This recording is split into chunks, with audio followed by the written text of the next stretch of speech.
be looking into the next type of playground that is available in Amazon Bedrock, and that is image video playground. So this is basically helpful when you are actually generating images, trying to generate variations of images, trying to edit images. So all these models like Nova Canvas is one of the famous one that is available. There are other models also, but Canvas is one of the recent ones. And here you can see in the playground we have multiple options. We have generate image, generate variations of that image, remove, replace object, background we can actually replace or remove, and there's also a virtual try on that has recently been introduced into the playground. Now negative prompt, so I'll just walk over the configurations for image. So all these image models are internally actually using these diffusion models. So correspondingly, like we saw the transformer architecture here, this is based on the transformer architecture, but the type of models are diffusion models.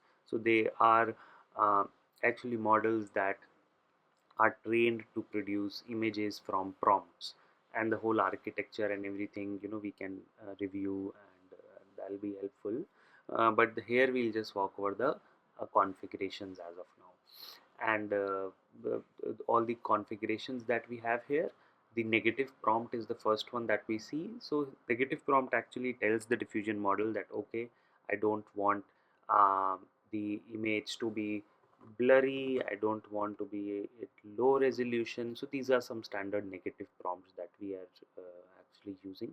So this is all those aspects that we don't want the model to be. So let's say if we include cartoon in the negative prompt, so the model won't go into the cartoonic style. So this is to guide the model other than what the prompt we will provide. So negative prompt helps in that perspective.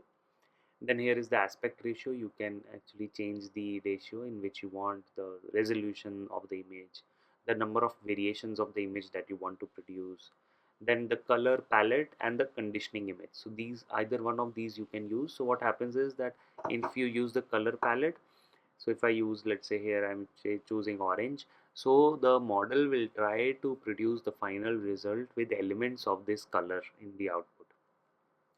And if I use a conditioning image, so then it would try to replicate the style from that image, like you would have seen that Picasso style image. So you can provide the one of the Picasso style pastel images, so you can provide a pastel image for the model to understand that this is the type of image that you want. Okay, then we have prompt strength. So this is again like we saw temperature for the textual models. Here we have prompt strength. The higher the temperature was, the more creative the model is. Here it's indirectly proportional related.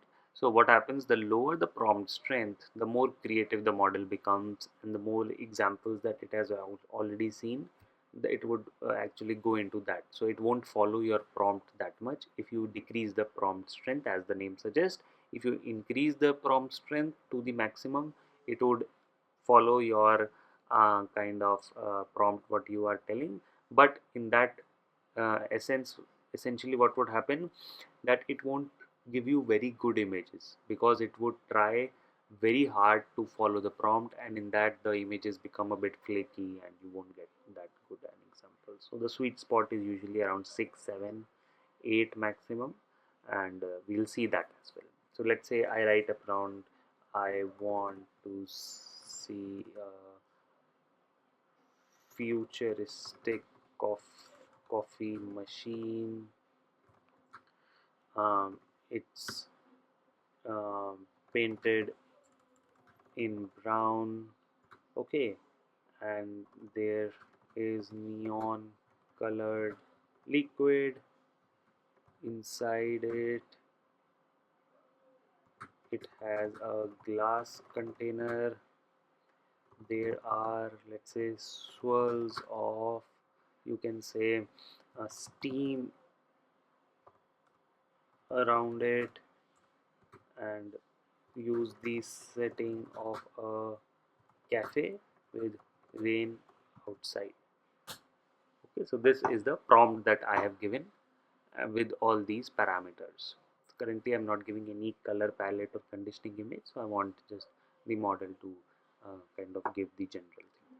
Okay, so here is the output. You can see what I had given. I had asked it to give a futuristic coffee machine and painted it in brown, so you can see, and that neon colored liquid is also there, and it has a glass container which it followed, and there are swirls of steam around it that I cannot actually see.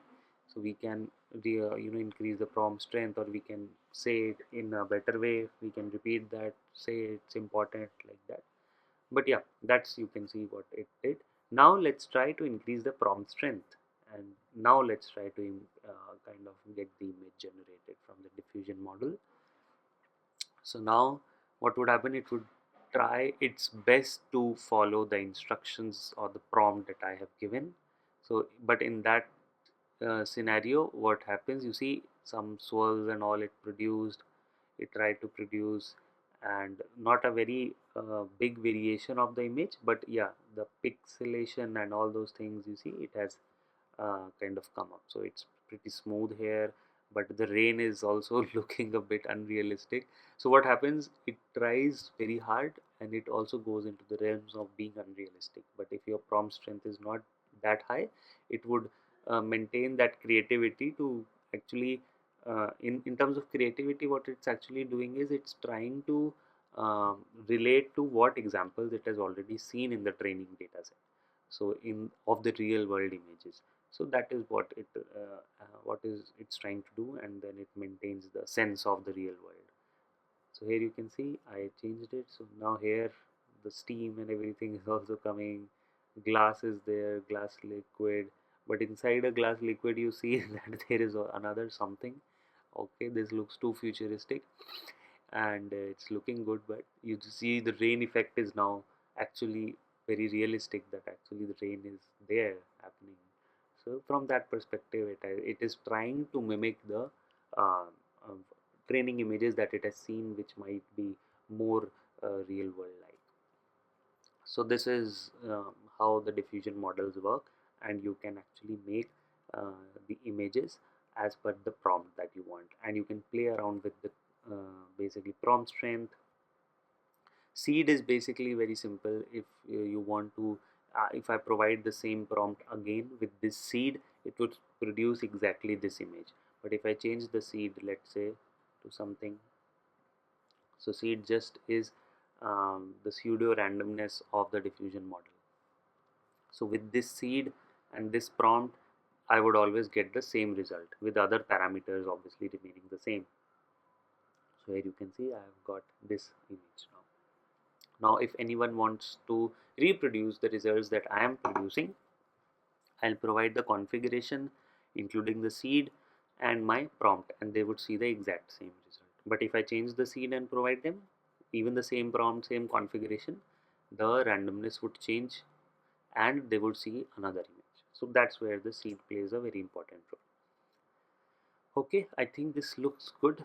Now other aspects also, like if you are doing variations, you can upload the reference image. Obviously it would ask for that. You also have another parameter with the name of similarity strength, that how similar you want the image to be. Okay, so variations are there, and you want to remove certain objects, you can actually select that object or even use a prompt. So all those things are available. Similarly for background also you have, and virtual try on also. So this is similar to, you provide a base image and then you provide any garment image, and it would actually replace or insert those objects like shoes or whatever dress you are trying. And you see you have a paintbrush, mask tool, these are all image related. So this has just come very recently, so it's still evolving from that perspective. But yeah, we have seen how the image generation is actually working in these uh, playgrounds.